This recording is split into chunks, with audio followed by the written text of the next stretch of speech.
उसने एक मांगने वाले को झट से कुछ निकाल कर दे दिया। मैंने कहा कि भाई देखभाल कर देना चाहिए, ये फ्रॉड लोग होते हैं और आम इंसान के जज्बा नेकी को एक्सप्लॉइट करते हैं। फरमाने लगे आपने वजह फरमाया, मैं पहले ऐसा ही करता था, फिर एक वाक़ये ने मेरी दुनिया बदल कर रख दी। मैं धर्मपुरा लाहौर में अपने घर से साइकिल पर निकला था कि ठेकेदार से अपने बकाया जात वसूल कर लूं। मैं स्टील मिल फिक्सर था और एक कोठी के लेंटर के पैसे बाकी थे, मगर ठेकेदार आजकल पर टरखा रहा था। मैं साइकिल पर जा रहा था कि एक शख्स अपना बच्चा फुटपाथ के किनारे लिटाए अस्पताल पहुंचाने के लिए टैक्सी का किराया मांगता फिर रहा था। वो कभी किसी पैदल का बाजू पकड़कर हाथ जोड़ देता, मेरा बच्चा बचा ले, मुझे टैक्सी का किराया दे दे। तो कभी मोटरसाइकिल वाले को हाथ देकर रोकता, कभी किसी कार वाले के पीछे भागता कि वो कार में उसके बच्चे को अस्पताल पहुंचा दे। कोई रुकता तो कोई ना रुकता, जो रुकता वो भी उसे घूर कर देखता और आप वाली सोच कर उसे डांटता, काम करके खाने की नसीहत करता और आगे निकल जाता। मैं जो साइकिल साइड पर रोक के एक पांव जमीन पर टेके उसका तमाशा देख रहा था, अचानक उसकी नजर मुझ पर भी पड़ी। उसने मेरी साइकिल का हैंडल पकड़ लिया। भाईजान, खुदा के लिए मेरे बच्चे की जिंदगी बचा ली, उसको सख्त बुखार है, आप नीचे उतर कर उसको देख तो लें, आपको यकीन आ जाएगा।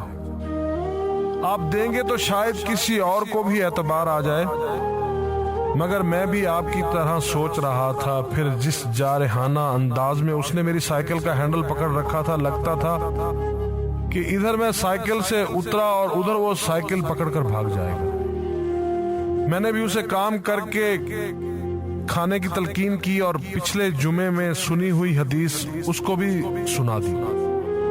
कमाकर खाने वाला अल्लाह का दोस्त होता है, और अपना हैंडल छुड़ाकर बुड़बड़ाता हुआ आगे चल पड़ा।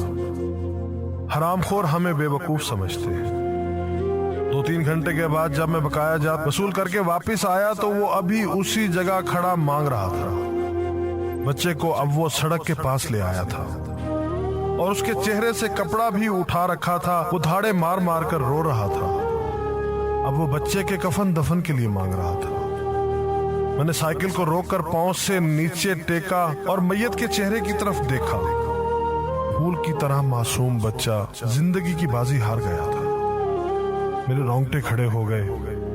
मैंने जेब में जो कुछ था बकाया जात समेत सब बगैर गिने निकाल कर बाहर फेंका, और इससे पहले कि उसका बाप मेरी तरफ मुतवज्जे हो, साइकिल उस तेजी से चलाकर भागा गोया सारे लाहौर की बलाएं मेरे पीछे लग गई हों।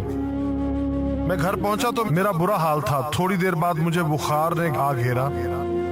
बुखार भी कुछ ऐसा था गोया मेरे सारे गुनाहों का कफारा उसी बुखार से होना था। घर वाले मुझे अस्पताल के लिए लेकर निकलते और मैं चारपाई से छलांग लगा देता। मुझे अस्पताल नहीं जाना था। मैं उसी बच्चे की तरह एड़ियां रगड़ रगड़ कर मरना चाहता था। 2-3 दिन के बाद बुखार को तो आराम आ गया, मगर मैं जहनी मरीज बन गया। मुझे लगता गोया मेरा अपना अकलौता बेटा जो 3री क्लास में पढ़ता था, वो उस बच्चे के कफारे में मर जाएगा। मैंने बच्चे का स्कूल जाना बंद कर दिया। बीवी के बार बार इसरार के बावजूद मैं बच्चे को स्कूल तो क्या दरवाजा खोलने भी नहीं जाने देता था। 40 दिन गुजर गए थे और बच्चे का नाम स्कूल से कट गया था। वाइफ ने अपने भाई से बात की जो दुबई की कंपनी में कैशियर था। उसने मुझे बाहर बुलाने के लिए पासपोर्ट बनाने को कहा, मगर एक तो मैं शनाख्ती कार्ड भी पैसों के साथ निकालकर बच्चे की मैयत पर फेंक आया था। दूसरा, मैं खुद भी बच्चे को अकेला छोड़कर बाहर नहीं जाना चाहता था। वो 40 दिन कयामत के 40 दिन थे। 40वें दिन 10 बजे के लगभग हमारे घर का दरवाजा बजा। दरवाजा मैंने खुद ही खोला और सामने उस बच्चे के बाप को देखकर मुझे चक्कर आ गया। मुझे लगा जैसे हम दोनों आमने सामने खड़े खला में चक्कर काट रहे हैं। दरमियान में बच्चे का चेहरा भी आ जाता। मेरी कैफियत से बेखबर उस बाप ने मुझे दबोच लिया और फूट फूट कर रोना शुरू कर दिया। वो کچھ کہنے کی بجائے میری ٹھوڑی کو ہاتھ لگاتا اور اسے چوم لیتا، جبکہ میں پتھر کا بت بنے اس کی گرفت میں تھا کہ اچانک مجھے جھٹکا لگا اور میری چیخ کچھ اس طرح نکلی جیسے کسی کو پانی پیتے وقت اچھو لگ جاتا ہے اور پانی اس کے منہ اور ناک سے بہہ نکلتا ہے۔ میں اس بچے کے باپ کو سختی کے ساتھ سینے سے لگائے یوں رو رہا تھا گویا اس کا نہیں بلکہ میرا بچہ مر گیا ہے۔ ہمارے رونے سے گھبرا کر پورا محلہ اکٹھا ہو گیا تھا۔ آہستہ آہستہ 40 دنوں کا غبار نکلا، اس کو میں گھر میں لے کر آیا۔ محلے والے بھی آ گئے تھے جنہوں نے اس آدمی سے بہت افسوس کیا۔ کچھ دیر بعد اس نے اپنی جیب سے میرا شناختی کارڈ نکالا اور مجھے واپس کیا، پھر جیب میں ہاتھ ڈال کر کچھ پیسے نکالے اور میرا شکریہ ادا کر کے کہنے لگا کہ آپ کے پیسے بڑے برکت والے تھے۔ شاید آپ کے خلوص کی برکت تھی کہ میرے بہت سارے کام ہو گئے۔ سارے اخراجات کے بعد کچھ پیسے بچ گئے تھے، ان میں کچھ پیسے میں نے ادھار لے کر ڈالے ہیں، یہ آپ قبول کر لیجئے، باقی میں بہت جلد آپ کو واپس کر دوں گا۔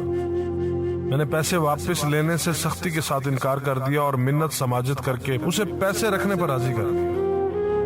اس کے بعد میں یہاں بطور اسٹیل فکسر آ گیا۔ میں جی جان سے کام کرتا تھا۔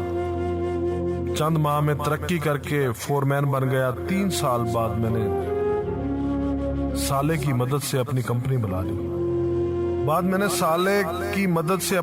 بنا لی اور اس بچے کے والد کو بھی اپنی کمپنی میں بلا لیا۔ آج وہ میری کمپنی میں فورمین ہے۔ اس بچے کے بعد اللہ نے اس سے 2 بیٹوں اور 1 بیٹی سے نوازا ہے۔ میں اسے آپ سے ملواؤں گا، مگر اسے سائیکل والا قصہ مت بیان کیجیے۔ وہ آج تک نہیں پہچانا کہ میری سائیکل روک کر اس نے مجھ سے سوال کیا تھا۔ وہ مجھے ولی اللہ سمجھتا ہے جس نے اس بچے کی لاش دیکھ کر سب کچھ نکال کر دے دیا۔ قاری صاحب، اس دن کے بعد میں کسی کو خالی ہاتھ نہیں لوٹاتا۔